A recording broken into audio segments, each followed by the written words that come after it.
आज हम सुखदेव ऋषि की कहानी सुनेंगे। सुखदेव मुनि कौन थे? हिंदू धर्म में श्रीमद् भागवत पढ़ने व सुनने का विशेष महत्व है।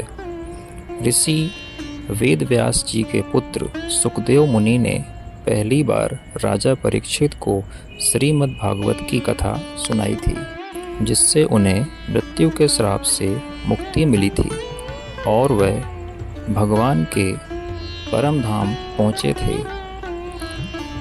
यहीं से भागवत सुनने का प्रचलन भी शुरू हुआ। सुखदेव महाभारत काल के मुनि थे। वे बहुत कम उम्र में ज्ञान प्राप्ति के लिए वन चले गए थे और ब्रह्मलीन हो गए थे।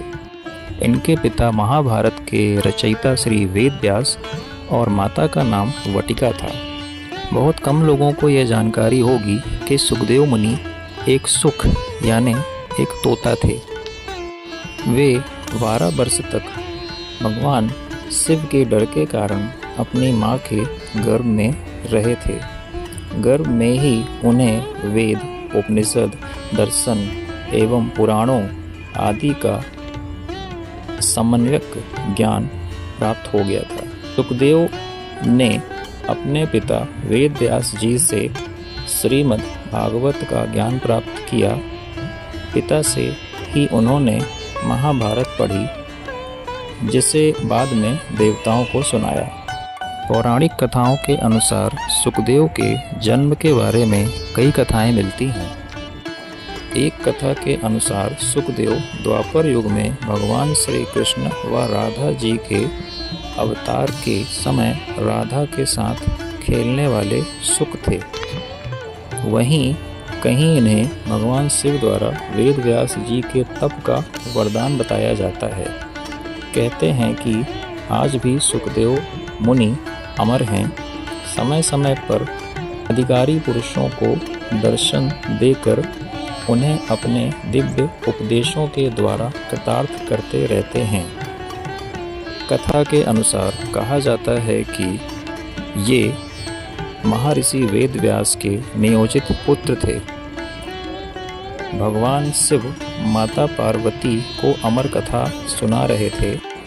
इस बीच पार्वती जी को कथा सुनते सुनते नींद आ गई और उसकी जगह वहाँ बैठे एक सुख ने हुंकार भरना शुरू कर दिया। जब भगवान शिव को यह ज्ञात हुआ कि अमर कथा पार्वती जी नहीं बल्कि एक सुख सुन रहा है, उन्होंने सुख को मारने के लिए त्रिशूल छोड़ दिया।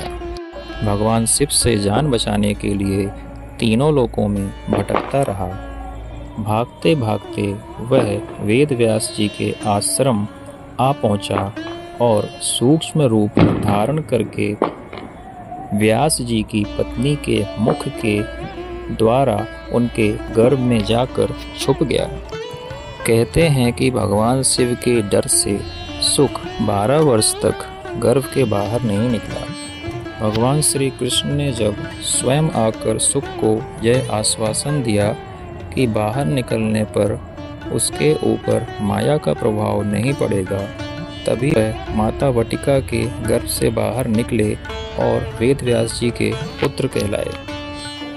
सुखदेव जी ने अपने पिता वेद व्यास जी से श्रीमद् भागवत महापुराण के श्लोकों का विधिवत अध्ययन किया, जिसके बाद उन्होंने महाराज परीक्षित को इसकी कथा सुनाई थी।